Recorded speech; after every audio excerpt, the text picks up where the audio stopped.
اعوذ باللہ من الشیطان الرجیم، بسم اللہ الرحمن الرحیم۔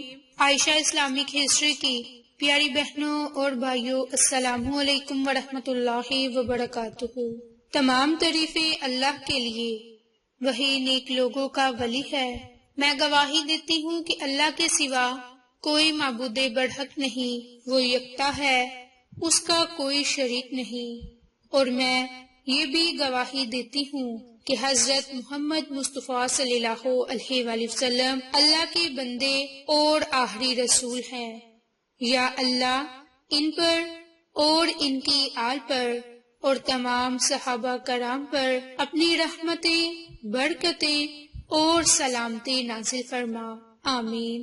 میری بہنوں اور بھائیوں، آج کے اس ویڈیو میں آپ کے ساتھ بالخصوص 18 محرم اور بدھ کے دن کا خاص عمل اور وظیفہ شیئر کرنے جا رہی ہوں۔ یہ عمل، یہ وظیفہ آپ بدھ، جمعرات اور جمعہ کے دن بھی کر سکتے ہیں، کیونکہ یہ عمل خاص طور پر قرآنی سورت پر منحصر ہے، جس کی بہت زیادہ فضیلت اور برکات ہے۔ میری بہنوں اور بھائیوں، قرآن پاک کے ایک ایک لفظ کو پڑھنے کی بہت زیادہ فضیلت اور برکات ہے۔ تو جس کا عمل، جس کا وظیفہ آج کی اس ویڈیو میں آپ کے ساتھ شیئر کرنے جا رہی ہوں، وہ قرآن پاک کی ایک ایسی سورت ہے کہ اگر آپ پر مصیبتوں کے پہاڑ ہیں یا پھر آپ مشکلات میں پھنسے ہوئے ہیں تو اس عمل کی بدولت آپ کی مشکلات ختم ہوگی۔ میری بہنوں اور بھائیوں، جو عمل، جو وظیفہ آپ کو بتانے جا رہی ہوں، یہ قرآن پاک کی ایک مختصر سی سورت اخلاص کا عمل اور وظیفہ ہے،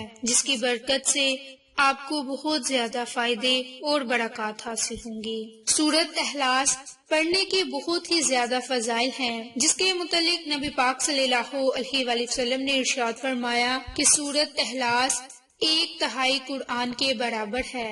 حضرت انس فرماتے ہیں کہ ہم غزوہ تبوک میں آپ صلی اللہ علیہ وآلہ وسلم کے ساتھ تھے کہ ایک دن سورج ایسے نور اور روشن کرنوں کے ساتھ طلوع ہوا کہ اس سے پہلے ہم نے کبھی نہیں دیکھا۔ تھوڑی دیر بعد حضرت جبریل علیہ السلام نبی کریم صلی اللہ علیہ وآلہ وسلم کی خدمت میں حاضر ہوئے تو آپ صلی اللہ علیہ وآلہ وسلم نے فرمایا کہ جیسے آج سورج طلوع ہوا ہے، اس سے پہلے ایسا کبھی نہیں دیکھا۔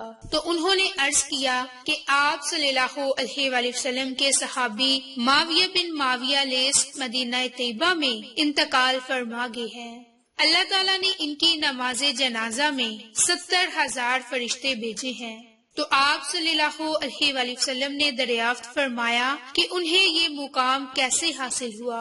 تو حضرت جبریل علیہ السلام نے فرمایا کہ وہ دن رات چلتے پھرتے اٹھتے بیٹھتے ہر حالت میں سورت اخلاص کی تلاوت کیا کرتے تھے۔ یہ اسی کا اجر ہے، اور یہ سورت ہر مسلمان مرد اور عورت، بچے اور بچی کو یاد ہے۔ اس حساب سے ان کے فضائل کا حصول ہم میں سے ہر شخص کے دسترس میں ہے۔ کیوں نہ ہم آج سے ہی ان فضائل کے حصول کے لیے کمر بستہ ہو جائیں اور سورت اخلاص کی تلاوت کے فضائل کو سامنے رکھتے ہوئے سورت اخلاص کی تلاوت کا اہتمام فرمائیں۔ تو انشاءاللہ ہمارے نامہ اعمال میں یہ تمام اجر و ثواب لکھے جائیں گے۔ یہی وجہ ہے کہ حضور نبی کریم صلی اللہ علیہ وآلہ وسلم کی نگاہ میں اس سورت کی بہت زیادہ اہمیت اور بہت زیادہ فضیلت ہے۔ میری بہنوں اور بھائیوں، اس سورت کو پڑھنے سے بہت سے فائدے آپ کو حاصل ہوں گے، کیونکہ اللہ کا وعدہ ہے کہ اس کا بندہ جب اس سے کچھ مانگتا ہے تو رب تعالیٰ اسے ضرور عطا کرتا ہے، اور ایسے انعامات کو برساتا ہے کہ ہم خود حیران ہو جاتے ہیں۔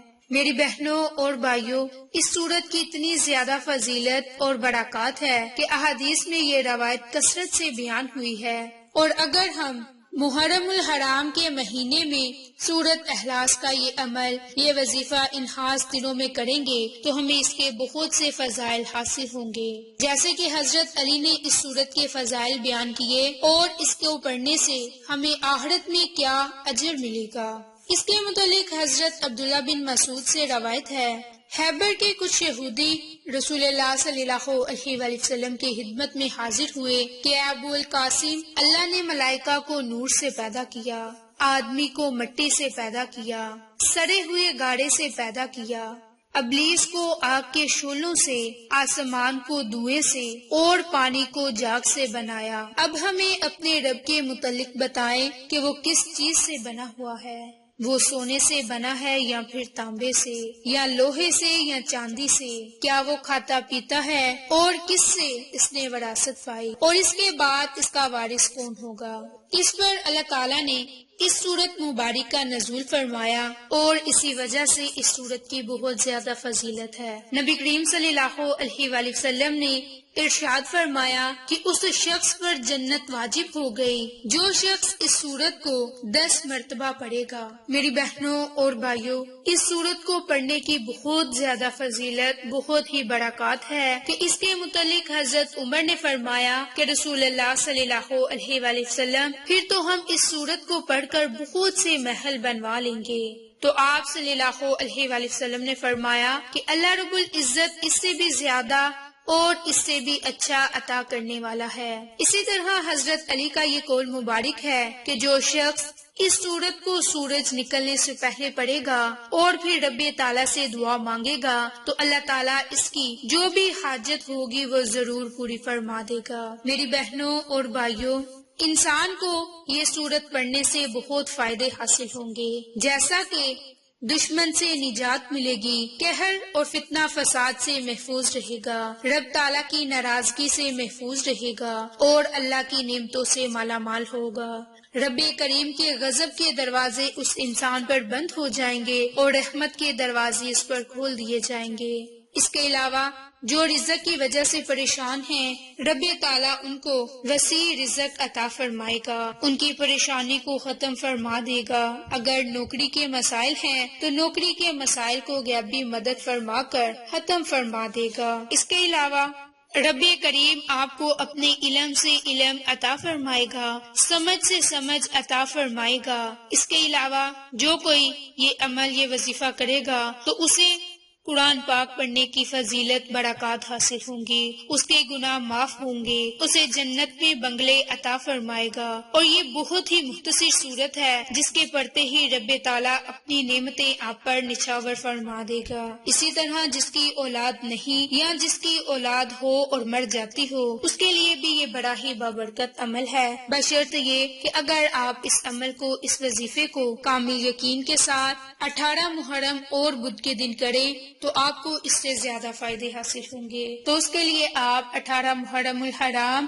بدھ کے دن صرف 10 بار سورت اخلاص کو پڑھیں، اور جب آپ سورت اخلاص کو پڑھیں تو اپنے سر پر ہاتھ رکھ کر اس مختصر سی سورت کو پڑھ کر رب تعالیٰ سے اپنی کسی بھی جائز مقصد کے لیے دعا مانگ لیں۔ انشاءاللہ اس عمل کی برکت سے آپ کی ہر دعا قبول ہوگی، رب تعالیٰ آپ کو دولت کے سارے خزانے عطا فرما دے گا اور ساری زندگی کے لیے آپ کا نصیب چمک اٹھے گا۔ میری بہنوں اور بھائیوں، جو میری بہن یا بھائی 18 محرم بدھ کے دن یہ عمل نہ کر سکے، 19 اور 20 محرم یعنی کہ جمعرات اور جمعہ کے دن اس عمل کو، اس وظیفے کو بھی کر سکتی ہیں۔ اس عمل کی اجازت عام ہے۔ اگر آپ کو یہ ہماری ویڈیو پسند آئے تو اسے لائک، شیئر اور سبسکرائب کریں۔ جزاک اللہ۔